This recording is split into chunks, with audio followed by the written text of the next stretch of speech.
you could have migrate, or you can host basically your website here. Is it free? I just do it? Yeah.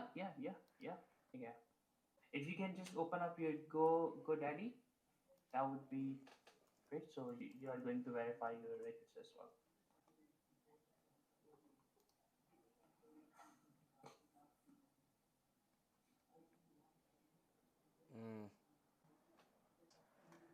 My bad. It's not this one.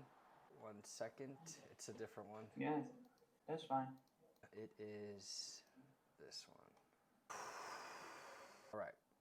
So we go here. Authorized domain. Connect. That's it? Close, yeah, and go back to. Excellent. Do I have to change any CNAME records or anything like that?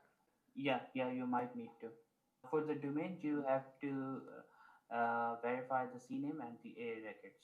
Can you help me with These that? two are sure. So now what? Add it.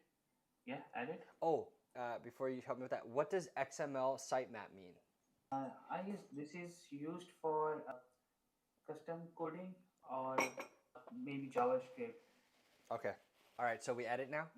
No, you don't have to add it here. You just have to go back to domain.